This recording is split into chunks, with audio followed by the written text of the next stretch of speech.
ఎత్తిచ్చుండొచ్చు, మాకు కూడా సపరేట్గా కంట్రీ కావాలి, మాకు కూడా సపరేట్గా కంట్రీ కావాలి, మా నార్త్ ఇండియాని సపరేట్ చేయండి, లేకపోతే మా సౌత్ ఇండియాని సపరేట్ చేయండి అని ఒక విప్లవాన్ని తీసుకొచ్చి సౌత్ ఇండియాని సపరేట్ చేస్తే, నార్త్ ఇండియాని సపరేట్ చేస్తే వాళ్ళకేదో పట్టం వస్తుందని, వాళ్ళకేదో సింహాసనం వస్తుందని, వాళ్ళేదో ప్రైమ్ మినిస్టర్ అవ్వచ్చు అని, వాళ్ళకేదో రాజకీయ స్వలోభాలు స్వప్రయోజనాలు కలుగుతాయని ఆలోచన, దురుద్దేశం వారి మనసులో కలిగి ఉండి అమాయకుల్ని రెచ్చగొట్టి, ఇదిగో ఇక్కడ మనకి సపరేట్ కంట్రీ ఉంటే మనకి జాబ్స్ వస్తాయి, సపరేట్ కంట్రీ ఉంటే మన ప్రాంతాలు డెవలప్ అవుతాయి, లేకపోతే ఇలా జరుగుతుంది, అలా జరుగుద్ది, అలా చేసుకోవచ్చు, ఇలా చేసుకోవచ్చు అని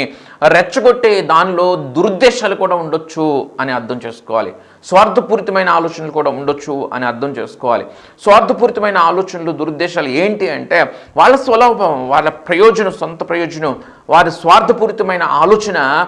వారికి సపరేట్ కంట్రీ అంటే అమాయకులు చెలరేగిపోయి, ప్రజలు చెలరేగిపోయి, పేటరేగిపోయి వారి ప్రాణాల సహితం